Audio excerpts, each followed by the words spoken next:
hemos venido contando noticias relacionadas con la pandemia, pero también con el dengue, ¿no? Que es un asunto que está allí, especialmente en el Caribe. En Cartagena hay críticas al alcalde Al por la alcalde, manera sí. como ha Incluso manejado lo el van a asunto, ¿no? denunciar. A las Finalmente. EPS también, ¿no? También, ¿no?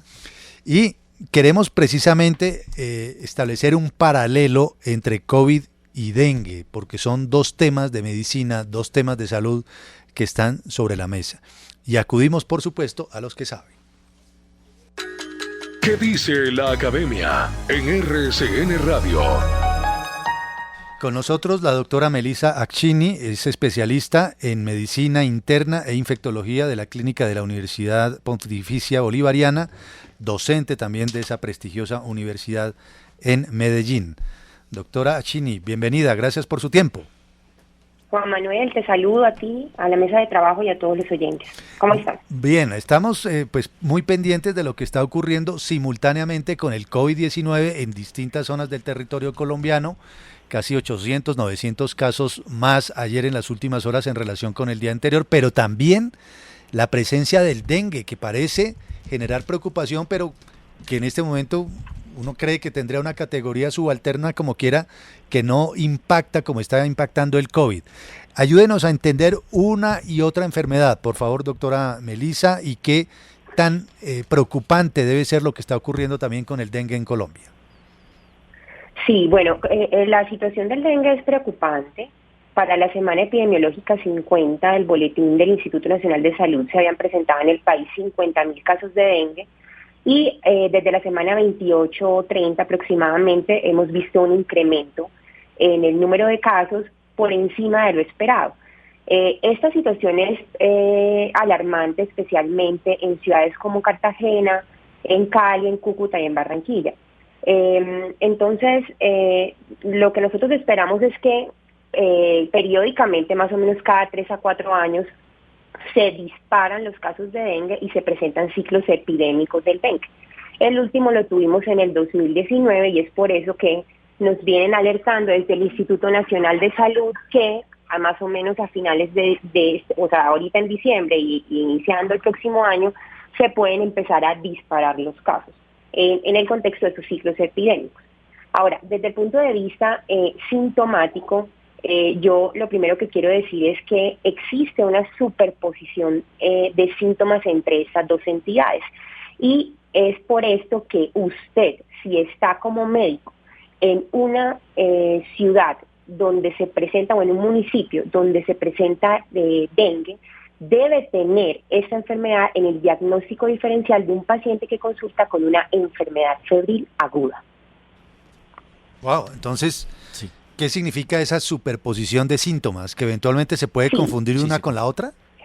Exactamente. Entonces, por ejemplo, lo más frecuente de síntomas en el dengue es que yo tengo un paciente que se presenta con fiebre, un dolor de cabeza intenso, un dolor en los ojos, normalmente detrás de los ojos, y adicionalmente hay dolor en el cuerpo, en los músculos, la carne, como dicen los pacientes, les duele a los pacientes y las articulaciones pueden doler también, ¿cierto?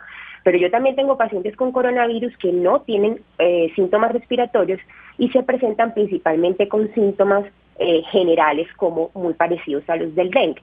Entonces es por esto que es difícil en muchos casos hacer la aproximación desde el punto de vista únicamente de síntomas. Ahora, un contexto distinto es un paciente en el que predominan, por ejemplo, los síntomas respiratorios.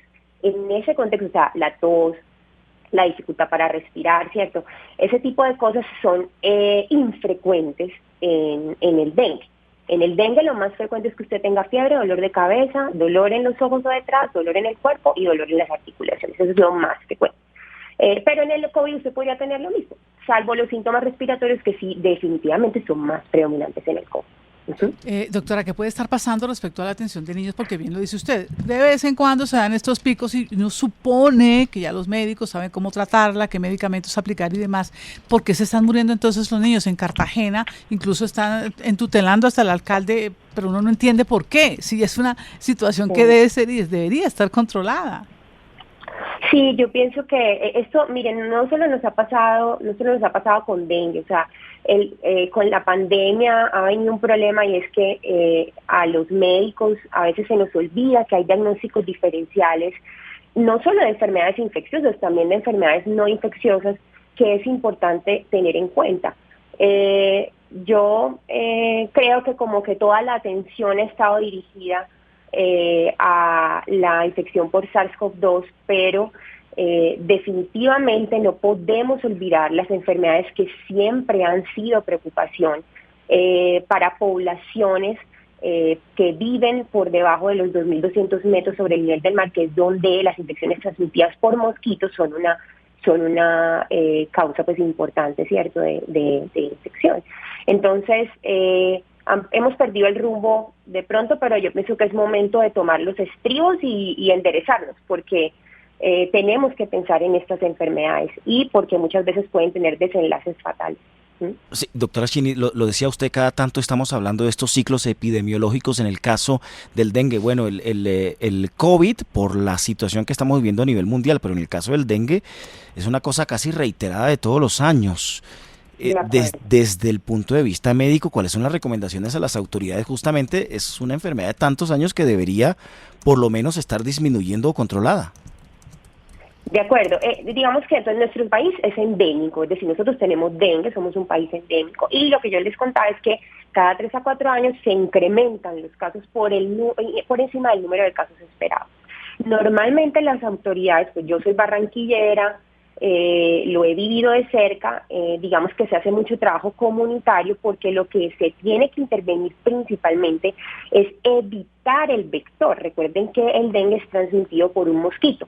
Entonces, lo que tenemos que combatir es que ese vector, que es el mosquito, se pueda reproducir, y esto se evita enseñándole a la gente que en sus casas no deberían tener recipientes con agua destapados donde ahí se reproducen las crías pues del mosquito.